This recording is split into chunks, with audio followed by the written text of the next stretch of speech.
नमस्कार विद्यार्थियों। तो पिछली कक्षा में हम हाइड्रोकार्बन का वर्गीकरण पढ़ रहे थे या उसके बारे में हम चर्चा कर रहे थे। एंड चार्ट के आधार पे हम आपको यहाँ पर बताएंगे, ठीक है। तो जो हाइड्रोकार्बन का वर्गीकरण थी, परिभाषा हमने पढ़ ली थी। परिभाषा क्या थी आपकी? हाइड्रोजन व कार्बन से मिलकर बने यौगिक क्या कहते हैं? हम हाइड्रोकार्बन से कहते हैं। और वो स्थायित्व प्राप्त करने के लिए, कार्बन या कार्बनिक यौगिक के स्थायित्व प्राप्त करने के लिए अन्य परमाणु बात करते हैं, अन्य यौगिकों के साथ क्या होते हैं? जुड़ते हैं और स्थायित्व प्राप्त करते हैं, ठीक है। तो स्थायित्व के अंदर कौन कौन से आपके परमाणु थे? आपके स्थायित्व के अंदर जैसे आपका कार्बन के साथ, कार्बन दूसरे कार्बन के साथ जुड़ सकता था, हाइड्रोजन के साथ था, नाइट्रोजन था, ऑक्सीजन था, सल्फर के साथ जुड़कर स्थायित्व प्राप्त करता था।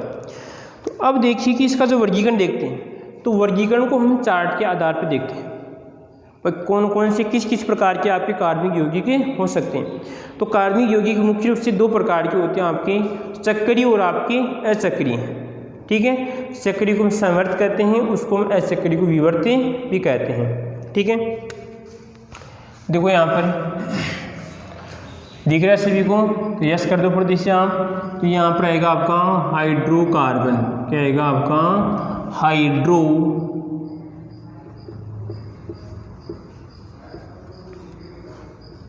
कार्बन का वर्गीकरण, हाइड्रोकार्बन का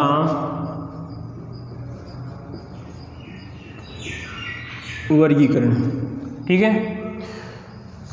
तो वर्गीकरण का मैं अर्थ आपको पिछली कक्षा में समझा दिया कि वर्गीकरण करने की आवश्यकता होती है, जिससे क्या होता है कि हम की कार्बनिक यौगिक की पहचान में हम कठिनाई नहीं होती है। तो कितने प्रकार की टू पार्ट में डिवाइड किया गया है, टू पार्ट में इसको डिवाइड करते हैं, ठीक है।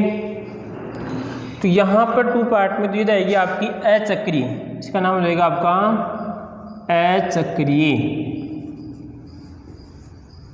ठीक है।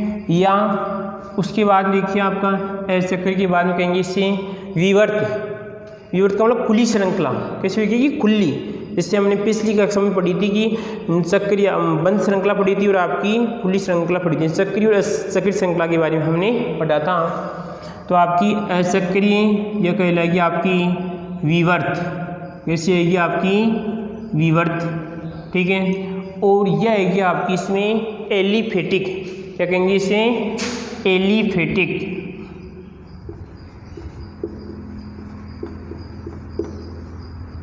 और कोई दिक्कत इसमें? कितने नाम हो इसके? अचक्रीय श्रृंखला, विवर्त श्रृंखला या आपकी एलिफेटिक श्रृंखला, ठीक है। इसके आधार पर हम इसका एलिफेटिक का मतलब, विवर्त का मतलब कहलाएगा आपका श्रृंखला कैसी? कि खुली श्रृंखला है भाई, एक कार्बन ये कार्बन ये कार्बन, जैसे ये कार्बन यहाँ पे जुड़े, ये कार्बन यहाँ पे जुड़े, ये कार्बन यहाँ पे, ये कार्बन यहाँ पे, ये कार्बन यहाँ पे। यानी कहने का मतलब प्रथम कार्बन अंतिम कार्बन कहीं से भी नहीं जुड़ते हैं, आपस में नहीं जुड़ते हैं। इस प्रकार की श्रृंखला कैसी कहलाती है? आपकी अचक्रीय श्रृंखला या नॉन साइक्लिक श्रृंखला कहलाती है, विवर्त श्रृंखला कहलाती है, आपकी एलिफेटिक श्रृंखला कहलाती है। बोलो कोई दिक्कत इसमें? अब देखो कि जो विवर्त श्रृंखला थी आपकी, विवर्त श्रृंखला है वो श्रृंखला आपकी दो पार्ट में डिवाइड है। कितने पार्ट में होती है?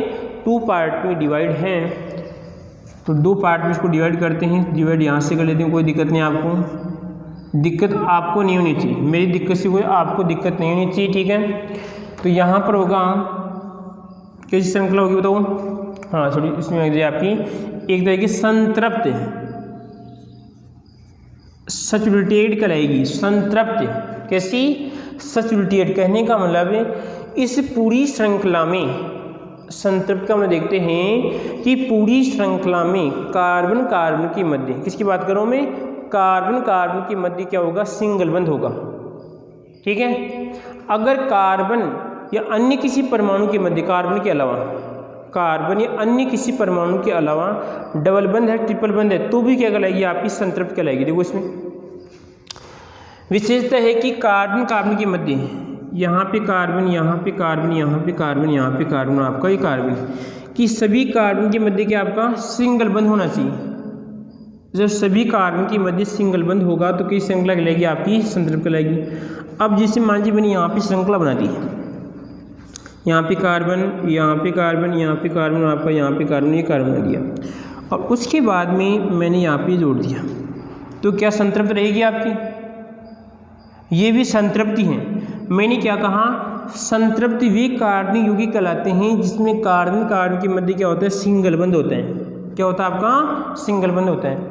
कार्बन और अन्य परमाणु, कार्बन और कार्बन के अलावा अन्य परमाणु ऑक्सीजन, उसी को मतलब नहीं, ट्रिपल भी हो सकता है कहीं पे, जैसे यहाँ पर जोड़ दिया मैंने, यहाँ पे ट्रिपल आपका एन जोड़ दिया, लो, तो ये कार्बनिक यौगिक है, ये आपका कार्बनिक यौगिक है। कैसा? आपका संतृप्त है, क्योंकि देखो यहाँ पे ट्रिपल बंध आ रहा है, ये ट्रिपल बंध आपकी कार्बन और नाइट्रोजन के मध्य है। ठीक है, इस बात का हमें ध्यान रखना है कि पूरी श्रृंखला में कार्बन कार्बन के मध्य क्या होना चाहिए? सिंगल बंध होना चाहिए। ठीक है, उसके बाद देखिए यहाँ पे कि संतृप्ति, इसका उदाहरण कौन सा आएगा? संतृप्त का उदाहरण, हाँ, संतृप्त का उदाहरण हो जाएगा आपका, तो पहले क्या होगा इसमें? इसकी परिभाषा क्या लिखेंगे इसमें? कार्बन कार्बन के मध्य, क्या लिखेंगे यहाँ पे? कार्बन कार्बन के मध्य क्या होगा? एक कलबंध होगा, एक कलबंध। ठीक है, इसके उदाहरण, तो उदाहरण बताइए आपको, अगर पिछली कक्षा देखी आपने तो आप उदाहरण आसानी से बता सकते हैं। लिख दो, आप नीचे लिख दो, फिर ये इसका उदाहरण होगा। तो इसका उदाहरण होगा CH4, क्या होगा आपका? CH4 होगा, इन मैथेन, क्या होगा आपका? मैथेन इसका उदाहरण होगा। और कोई दिक्कत इसमें? कोई समस्या नहीं किसी प्रकार की? यह आपका मैथेन इसका उदाहरण रहेगा। कार्बन कार्बन के मध्य क्या होगा? एकल बंध पाया जाता है। इसके अलावा और देखते हैं, यहाँ पर मैथेन और आपका एथेन, ठीक है, प्रोपेन और आपका ब्यूटेन, क्या आएगा आपका? ब्यूटेन। ठीक है, ये आपके इसके उदाहरण हैं। और कोई समस्या इसमें? क्वेश्चन कैसे ये बन सकता है कि संतृप्त कार्बनिक यौगिक कौन से कहलाते हैं? तो संतृप्त कार्बनिक यौगिक वो कहलाते हैं जिसमें कार्बन कार्बन के मध्य क्या होता है? सिंगल बंध पाया जाता है। आई बात समझ में? क्या लिखेंगे? जिनमें कार्बन कार्बन के मध्य सिंगल बंध पाया जाता है। ठीक है, जैसे उदाहरण कौन कौन से थे आपके? एथेन, प्रोपेन और आपका ब्यूटेन। उसके बाद में देखिए यहाँ पर आता आपका असंतृप्त, क्या आएगा इसमें आपका? असंतृप्त, सन और आपका ये तृप्त है। असंतृप्ति बोलता है कि कार्बन कार्बन के मध्य डबल बंध व ट्रिपल बंध हो सकता है। डबल बंध भी हो सकता है या ट्रिपल बंध भी हो सकता है। कहने का मतलब देखो, इसमें मैं उदाहरण लिखूँ यहाँ पर, यहाँ पे कार्बन, यहाँ पे कार्बन, यहाँ पे कार्बन, यहाँ पे कार्बन, यहाँ पे डबल बंध चिपका दिया, यहाँ पे मैंने ट्रिपल बंध चिपका दिया। ठीक है, तो अब और यहाँ पे सिंगल बंध है, यहाँ पे सिंगल बंध है, तो आप कहेंगे कि सर सिंगल बंध आ रहा है इसमें। हमें पूरी श्रृंखला देखनी है। अगर पूरी श्रृंखला में सिंगल बंध है कार्बन कार्बन के मध्य, तो ही वो क्या होगा? आपका संतृप्त हाइड्रोकार्बन होगा। अगर कहीं पर कार्बन कार्बन के मध्य सिंगल बंध है और कहीं पर आपको डबल बंध ट्रिपल बंध दिख रहा है, तो वो संतृप्त नहीं होगा, वो कैसा होगा? आपका असंतृप्त होगा। ठीक है, कोई दिक्कत इसमें? तो इसकी परिभाषा क्या होगी इसमें? कार्बन कार्बन के मध्य डबल बंध और आपकी ट्रिपल बंध हो सकते हैं। केवल डबल बंध भी हो सकता है और आपका ट्रिपल बंध भी हो सकता है। ठीक है, बोलो कोई दिक्कत इसमें? तो इसकी दो पार्ट आते हैं, इंग्लिश में कहते हैं इसे अनसैचुरेटेड कहते हैं। इसको 2 पार्ट में डिवाइड किया गया है। देखते हैं यहाँ पर 2 पार्ट आएगा इसका, तो ये आएगा इसका, ये बना लिया। तो एक तो क्या लगेगा इसमें आपका, ये एन था, इसमें होगा एन के, इसमें कहते हैं एल्केन, इसका नाम लिखते हैं, सॉरी यहाँ पर क्या रहेगा आपका? एल्केन, इसका नाम हो जाएगा आपका एल्केन, और इसका नाम हो जाएगा आपका एल्कीन। क्या हो जाएगा? एल्कीन। इसकी परिभाषा क्या होगी इसमें? कार्बन कार्बन के मध्य क्या होगा, कार्बन कार्बन के मध्य पूरी श्रृंखला में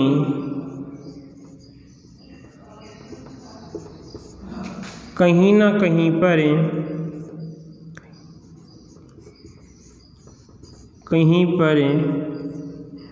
एक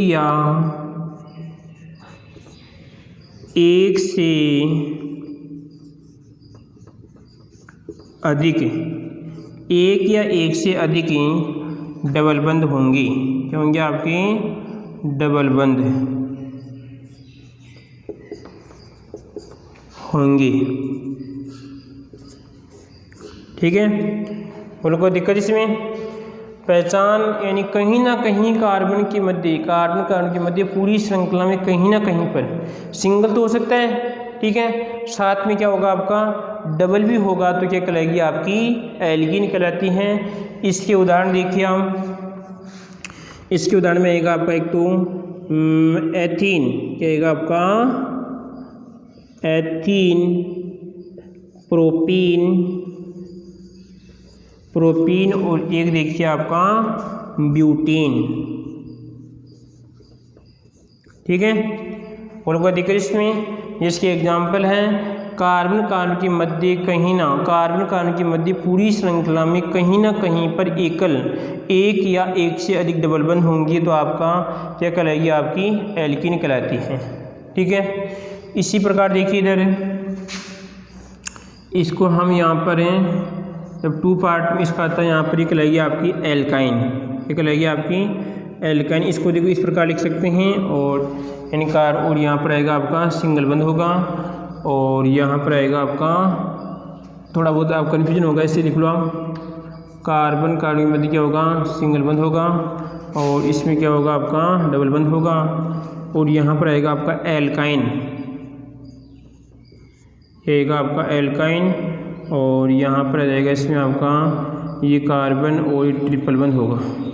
ठीक है, इसमें क्या लिखेंगे परिभाषा, कार्बन कार्बन के मध्य पूरी श्रृंखला में कहीं ना कहीं पर एक या एक से अधिक क्या होंगे आपके ट्रिपल बंद होंगे। क्या होंगे आपके ट्रिपल बंद होंगे। तो इसमें पाएगा कि कार्बन कार्बन के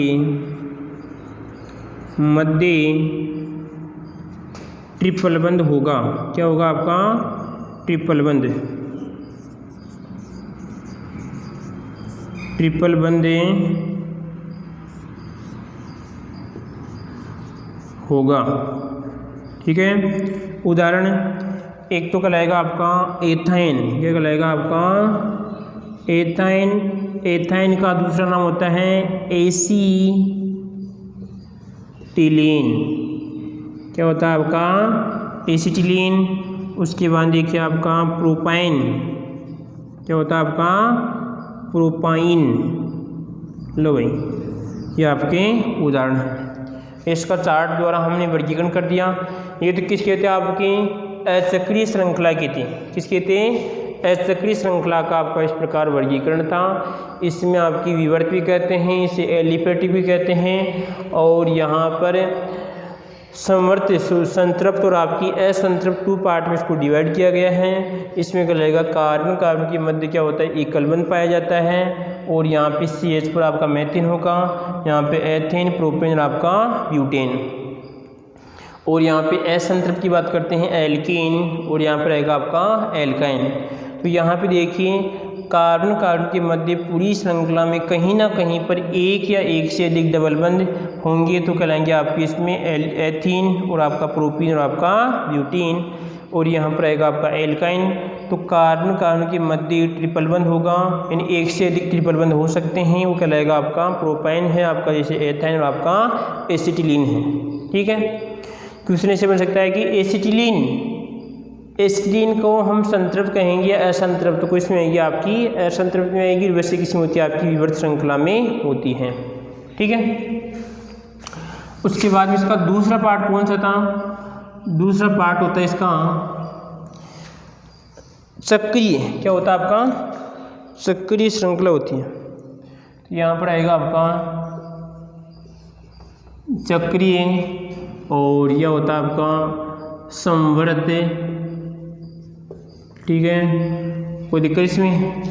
चक्रीय कहलाएगी आपकी, संवर्त कहलाती है। तो कैसी होगी श्रृंखला अगर बना के देखते हैं तो यहाँ पर होगी इस प्रकार श्रृंखला होगी। यहाँ पे कार्बन और ये कार्बन आ जाएगा, ये कार्बन और यहाँ पर ये कार्बन और ये कार्बन और यहाँ पर ये कार्बन, कितने हो गए? और इस प्रकार आपकी श्रृंखला हो सकती है और इस प्रकार आपकी श्रृंखला कहलाएगी। ठीक है, अब इसके भी 2 पार्ट होते हैं। जो ये दिख रहा है इसके भी आपको 2 पार्ट होते हैं।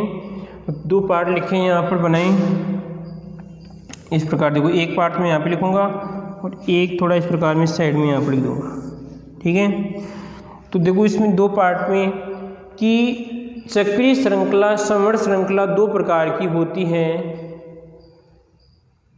एलिफेटिक व एरोमेटिक। कैसी कहलाएगी आपकी?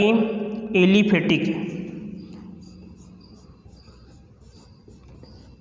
एलिफेटिक और एरोमेटिक। कौन सी आएगी आपकी? एरोमेटिक।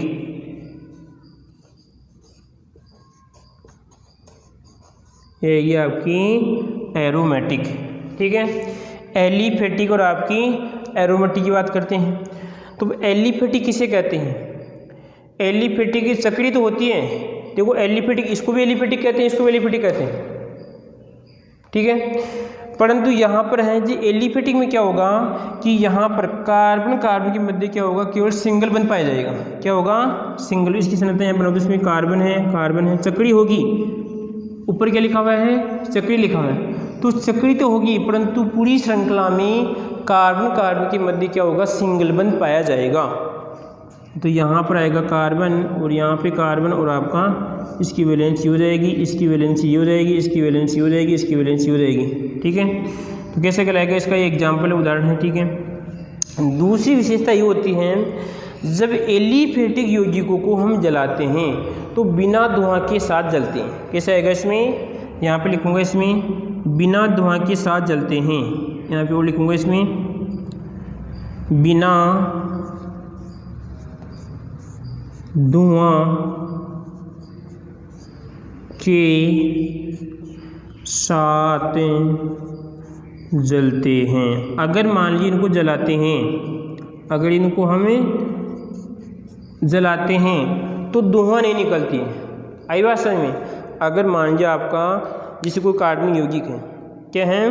कोई कार्बनिक यौगिक है। ठीक है, इस कार्बनिक यौगिक में जलाऊँ, ठीक है, अगर जलाऊंगा तो अगर इसमें धुआं नहीं निकलती है तो कौन सा यौगिक कहलाएगा आपका? सीधी सी बात है, चक्री आएगा। कैसे आएगा? सूर्य चक्री आएगा। और कैसे कहलाएगा आपका? एलिफेटिक कहलाएगा।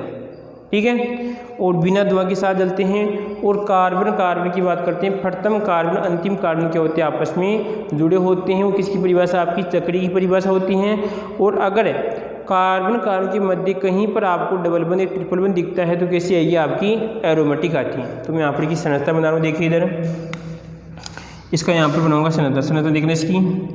यहाँ पे कार्बन और यहाँ पे कार्बन और यहाँ पर आपका कार्बन, ये कार्बन आएगा और ये कार्बन, उसके बाद में आपका ये कार्बन। कितने हो गए? 1 2 3 4 5। एक और चिपका लो इसमें, एक और चिपका दें। यहाँ पे कार्बन और आपका यहाँ पे कार्बन हो जाएगा और यहाँ पर आपका कार्बन। फिर भी 5 हो रहेगा। एक चिपकाया नहीं मैंने, तो एक मैंने यहाँ पर चिपका दिया। बोलो कितने हो गए? 3 3 6 हो गए। तो इसमें यहाँ पर डबल बंद हो गया। अगर देखो सिंगल बंद है तो कौन सी कहलाएगी? आपकी एलिफेटिक आएगी। ठीक है, अगर सिंगल बंद कौन सा आएगा? एलिफेटिक आएगी। अगर डबल बंद आ रहे हैं कहीं पर, अगर श्रृंखला में आपको कहीं पर डबल बंद दिख रहे हैं तो कैसी आएगी? आपकी एरोमेटिक होगी। तो यहाँ पर आएगा आपका, ये देखिए डबल बंद हो जाएगा, ये डबल, इसमें यहाँ पर आपका यहाँ पे सिंगल बंद आएगा, यहाँ पर डबल बंद होगा और यहाँ पर आपका डबल बंद होगा। ठीक है, इस प्रकार की संरचना क्या कहलाती है? हमारी बेंजीन कहलाती है। अगर इसको लिखना चाहूँ यहाँ पर एक तरीका और इसका लिखने का, यहाँ पर जो H जाएगा और यहाँ पर आएगा आपका H और यहाँ पर भी H हो जाएगा, यहाँ पर आपका H, यहाँ पर भी H होगा और यहाँ पर भी आपका H होगा। इसका नाम होगा बेंजीन। क्या होगा इसका नाम? बेंजीन। ठीक है, आई बात समझ में? तो इनकी विशेषता होती है जब एरोमेटिक यौगिकों को हम जलाते हैं तो धुआं के साथ जलते हैं। कैसे होते हैं? धुआं के साथ जलते हैं। यहाँ पे लिखूंगा धुआं के साथ जलते हैं। ये बात समझ में? वो कहते हैं जब किसी की धुआं निकल गई तो धुआं किन की निकलेगी? एरोमेटिक यौगिकों को निकलेगी। किसी निकलेगी? एरोमेटिक। जबकि एलिफेटिक यौगिकों की कोई धुआं नहीं निकलती है, यानी बिना धुआं के साथ आपके ये यौगिक जलते हैं। और कोई दिक्कत इसमें? कोई समस्या किसी प्रकार की? समस्या नहीं है तो फिर बोलिए आप। इसमें कहते हैं कि जो बेंजीन है, क्वेश्चन बन सकता है बेंजीन को जब हम जलाते हैं तो धुआं क्यों निकलती हैं? तो मैं लिखूंगा वहाँ पे कि बेंजीन आपका एक एरोमेटिक यौगिक होता है। क्या होता है आपका? एरोमेटिक यौगिक होता है। इसलिए जब उसे हम जलाते हैं तो धुआं के साथ जलता है। बोलो कोई दिक्कत इसमें? कोई समस्या? कोई समस्या नहीं है। इस प्रकार आपको चार्ट बनाना है। प्रत्येक थोड़ा सा रिवीजन कर लेते हैं कि हाइड्रोकार्बन का वर्गीकरण 2 पार्ट में डिवाइड था। आपका अचक्रीय और आपकी सक्रिय श्रृंखला थी, ठीक है। तो यहाँ पे विवर्त श्रृंखला के इसको विवर्त भी कहते हैं, इसको एलिफेटिक भी कहते हैं, और इसको संतृप्त यहाँ पे कहलाएगा आपका असंतृप्त, और इसको एल्केन भी कहते हैं। कार्बन के मध्य क्या होता है? एक कार्बन पाया जाता है। CH4 आपका मेथेन है, इसमें कहलाएगा आपका एथेन। प्रोपेन इसको ब्यूटेन। 2 पार्ट में इसको इसमें सॉरी के उदाहरण हैं। और यहाँ पे देखिए आपका एल्कीन, और यहाँ पर आएगा आपका एल्काइन। कार्बन के मध्य क्या है? पूरी श्रृंखला में क्या कहलाएगा आपका? कहीं ना कहीं पर एक या एक से अधिक डबल बंध हो सकता है। और यहाँ पे आपका एथीन आपका, प्रोपेन और आपका ब्यूटीन, ठीक है। इसमें देखिए आपका एल्काइन है तो कार्बन के मध्य क्या होगा? ट्रिपल बंध होगा। यहाँ पर एथाइन, एसिटिन आपका प्रोपाइन, ठीक है। उसके बाद में चक्करी में इस प्रकार की श्रृंखलाएं होगी। तो यहाँ पर अगर डबल बंध आता है तो कौन सी कहलाएगी? एरोमेटिक कहलाती हैं, और धुआं के साथ ये जलते हैं। उदाहरण आपका इसमें बेंजीन है। और यहाँ पर कहलाएगा एलिफेटिक में आपका धुआं के साथ बिना धुआं के चलते हैं, यानी इसको हम जलाते हैं धुआं नहीं निकलती हैं। और कोई दिक्कत इसमें? बता दो कोई समस्या तो बोलिए, अच्छी तरह छाप लो, फिर आगे बढ़ते हैं। छाप लीजिए फुर्ती से, छाप लिया होगा आपने इस तरह। ऐसा करना, आप वीडियो को रोक लेना, ठीक है, और फिर आप आसानी से छाप लेना। मैं मिटा रहा हूँ इसको।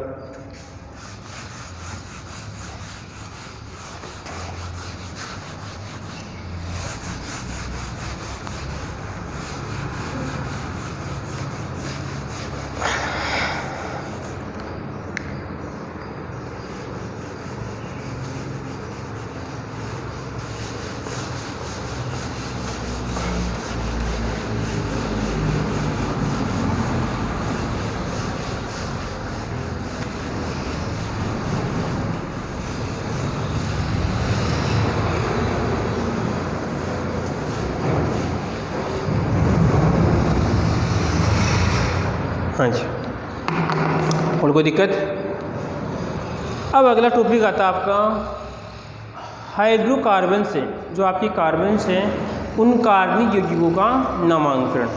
क्या पढ़ेंगे? हमें कार्बनिक यौगिकों का नामांकन पढ़ेंगे कि किस प्रकार कार्बनिक यौगिकों का नामांकन किया जाता है, ठीक है। तो हेडिंग क्या रहेगी हमारी? हाइड्रोकार्बन्स का या कार्बनिक यौगिकों का नामांकन। तो मैं यहाँ पे लिखूँगा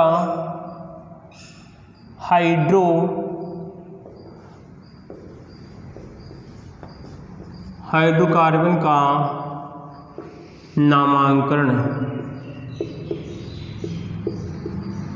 ठीक है। बोलो कोई दिक्कत इसमें?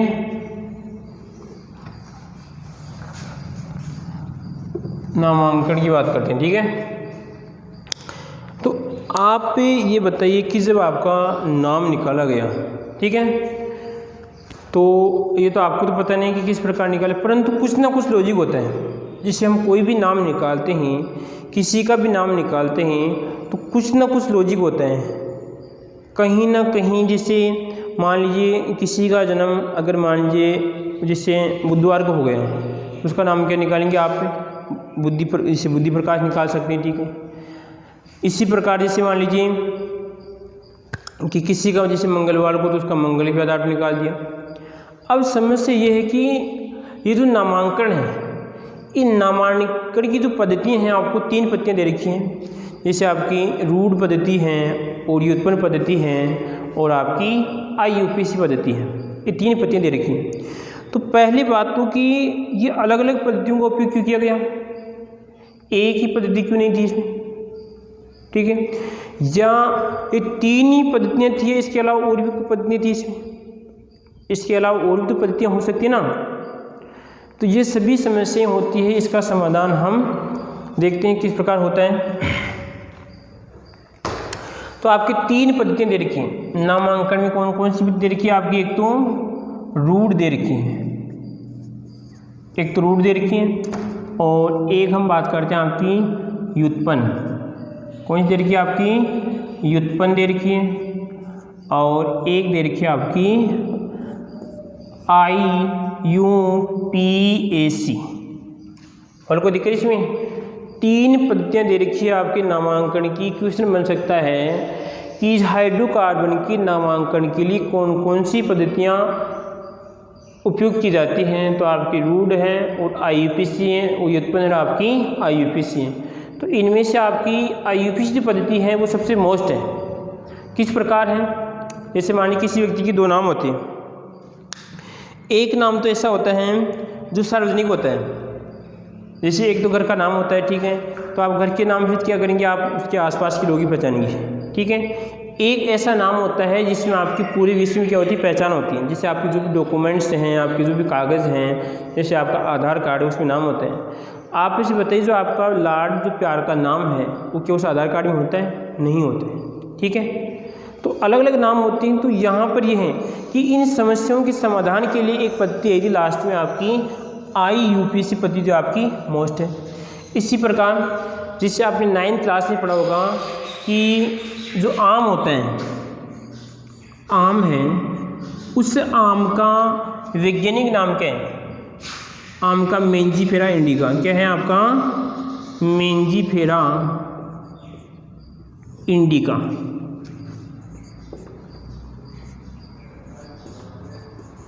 मेंजीफेरा इंडिका है। तो अभी बताइए कि ये आम 2 नाम क्यों इसके, 2 नाम होने के कारण क्या इसमें। तो देखो आम के नाम से हम क्या करते हैं, आसपास के लोग इसे हम भारत में जान सकते हैं। मान लीजिए भारत के कुछ राज्य इसे आम के नाम से नहीं जानते होंगे, ठीक है, परंतु जो ये इसका जो मेंजीफेरा इंडिका जो नाम है, जो मेंजीफेरा इंडिका नाम है वो इसका क्या है, वैज्ञानिक नाम है। क्या है, वैज्ञानिक नाम होता है। इस वैज्ञानिक नाम से ये आम पूरे विश्व में क्या होता है, प्रचलित होता है। अगर जैसे आप मान लीजिए कहीं जयपुर बड़ी संस्था में जाते हैं जहाँ पर फ्रूट की दुकान होती है, जो सब्जी की दुकान होती है, तो वहाँ पर आम के साम जहाँ पर आम होते हैं वहाँ पर लिखा होता है इंग्लिश में मेंजीफेरा इंडिका। क्या होता है, मेंजीफेरा इंडिका लिखा होता है, ठीक है। तो वो इस प्रकार के नाम क्या होते हैं, आपके सार्वजनिक नाम होते हैं, यूनिवर्सल नाम होते हैं। वो किस आधार पर, इंटरनेशनल कमेटी के आधार पर तैयार किए जाते हैं, ठीक है। और उन कमेटी में आपकी एक पद्धति आती है, आपकी IUPAC आपकी पद्धति आती है। जैसे मान लीजिए कभी आप घूमने गए हैं तो वहाँ पर चिड़ियाघर है आपका, जैसे आपका इधर जयपुर जैसे गए होंगे, ठीक है, तो वहाँ पर जो भी जीव जंतु हैं उन जीव जंतुओं के इंग्लिश में नाम लिखे होंगे, वहाँ पर आपका वैज्ञानिक नाम लिखे होते हैं, ठीक है। तो इनके बारे में हम और चर्चा करेंगे, ठीक है, IUPAC विस्तृत से करेंगे, ठीक है। किस प्रकार जैसे आपका नामांकन की उत्पत्ति हुई, रूट कैसी थी, उत्पन्न थी, वो हम आगे वाली कक्षा में अध्ययन करेंगे, ठीक है।